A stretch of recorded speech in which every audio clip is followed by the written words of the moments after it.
Ici, Jésus continue en expliquant le contexte de son royaume et il continue de raconter des histoires imagées, ce qu'on appelle des paraboles. Et je précise ici, pour ceux qui auraient peut-être l'esprit tordu, que Jésus ne parle pas de 10 vierges et d'un époux pour promouvoir la polygamie. Pas du tout. Jésus est pour le mariage d'une seule femme avec un seul homme.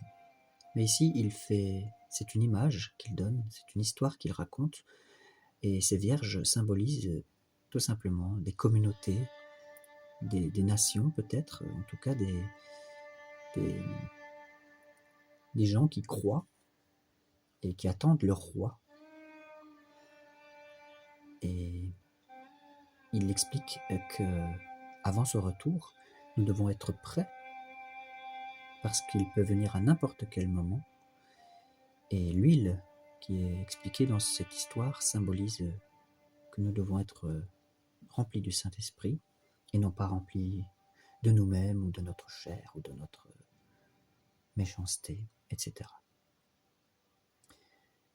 Nous ne devons pas simplement rêvasser, dormir dans une sorte de sommeil spirituel, mais non, nous devons être réveillés, prêts à la venue du roi des rois. Alors voilà, je commence. Il en sera du royaume des cieux comme de 10 vierges qui s'en allèrent munies de leurs lampes à la rencontre de l'époux. Or, 5 d'entre elles étaient sottes, et 5 étaient sensées. Les sottes, en effet, prirent leurs lampes, mais sans se munir d'huile, tandis que les sensées, en même temps que leurs lampes, prirent de l'huile dans des fioles. Et comme l'époux se faisait attendre, elles s'assoupirent toutes et s'endormirent. Mais à minuit, un cri retentit. « Voici l'époux, sortez à sa rencontre !» Alors toutes ces vierges se réveillèrent et apprêtèrent leurs lampes. Et les sottes de dire aux sensées, « Donnez-nous de votre huile, car nos lampes s'éteignent. » Mais celles-ci leur répondirent, « Il n'y en aurait sans doute pas assez pour nous et pour vous. Allez plutôt chez les marchands et achetez-en pour vous. » Elles étaient parties en acheter quand arriva l'époux. Celles qui étaient prêtes entrèrent avec lui dans la salle des noces, et la porte se referma. Finalement, les autres vierges arrivèrent aussi et dirent, « Seigneur, Seigneur, ouvre-nous !» Mais il répondit, « En vérité, je vous le dis, je ne vous connais pas. Veillez donc, car vous ne savez ni le jour, ni l'heure. » Donc ni le jour, ni l'heure du retour de Jésus. Et Jésus continue avec une autre histoire, cette parabole des talents. C'est une monnaie. C'est comme un homme qui, partant pour l'étranger, appela ses serviteurs et leur confia sa fortune. À l'un, il remit 5 talents, 2 à un autre et un seul à un troisième, à chacun selon ses capacités. Et puis il partit. Aussitôt, celui qui avait reçu les 5 talents alla les faire produire et en gagna 5 autres. Pareillement, celui qui en avait reçu 2 en gagna 2 autres. Mais celui qui n'en avait reçu qu'un s'en alla faire un trou en terre et enfouit l'argent de son maître. Et après un long délai, le maître de ses serviteurs arrive et il règle ses comptes avec eux. Celui qui avait reçu les 5 talents s'avança et présenta 5 autres talents. « Seigneur, dit-il, tu m'as confié 5 talents. Voici 5 autres talents que j'ai gagnés. C'est bien, serviteur bon et fidèle, lui dit son maître. En peu de choses tu as été fidèle, sur beaucoup je t'établirai. Entre dans la joie de ton Seigneur. » Vint ensuite celui qui avait reçu 2 talents. « Seigneur, dit-il, tu m'as confié 2 talents, voici 2 autres talents que j'ai gagnés. »« C'est bien, serviteur bon et fidèle, lui dit son maître. En peu de choses tu as été fidèle, sur beaucoup je t'établirai. entre dans la joie de ton Seigneur. Vint enfin celui qui détenait un seul talent. Seigneur, dit-il, j'ai appris à te connaître pour un homme âpre au gain. Tu moissonnes où tu n'as pas semé, et tu ramasses où tu n'as rien répandu. Aussi, pris de peur, je suis allé enfouir ton talent dans la terre. Le voici, tu as ton bien. Mais son maître lui répondit, serviteur mauvais et paresseux.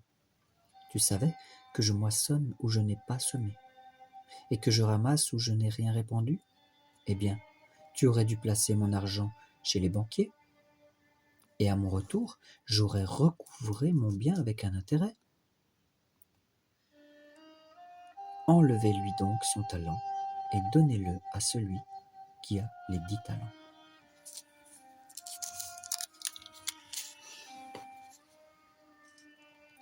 À tout homme qui a, l'on donnera, et il aura du surplus.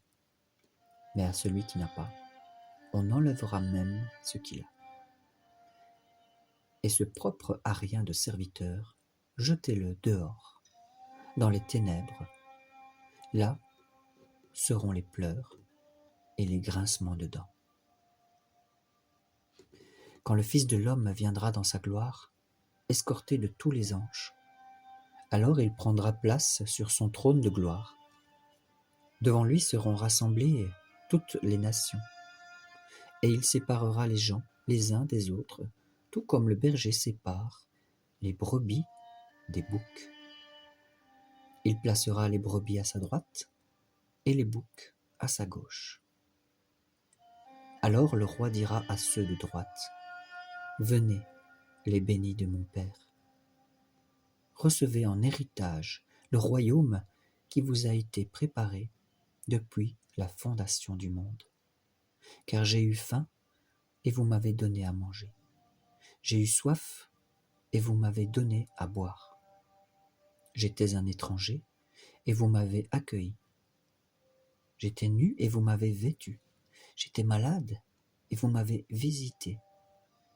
Prisonnier et vous êtes venu me voir. » Alors les justes lui répondront, « Seigneur, quand nous est-il arrivé de te voir affamé et de te nourrir, assoiffé et de te désaltérer, étranger et de t'accueillir, nu et de te vêtir, malade ou prisonnier et de venir te voir ?» Et le roi leur fera cette réponse, « En vérité, je vous le dis, dans la mesure où vous l'avez fait à l'un de ces plus petits de mes frères, c'est à moi que vous l'avez fait. » Alors il dira encore à ceux de gauche, « Allez loin de moi, maudits, dans le feu éternel, qui a été préparé pour le diable et ses anges. Car j'ai eu faim et vous ne m'avez pas donné à manger. J'ai eu soif et vous ne m'avez pas donné à boire. J'étais un étranger et vous ne m'avez pas accueilli.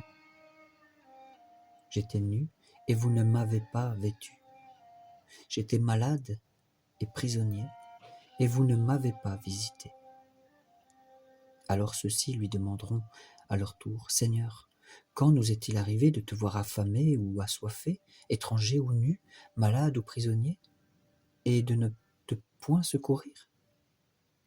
Alors il leur répondra, « En vérité, je vous le dis, dans la mesure où vous ne l'avez pas fait à l'un de ces plus petits, à moi non plus vous ne l'avez pas fait. » Et ils s'en iront, ceux-ci à une peine éternelle, et les justes à la vie éternelle.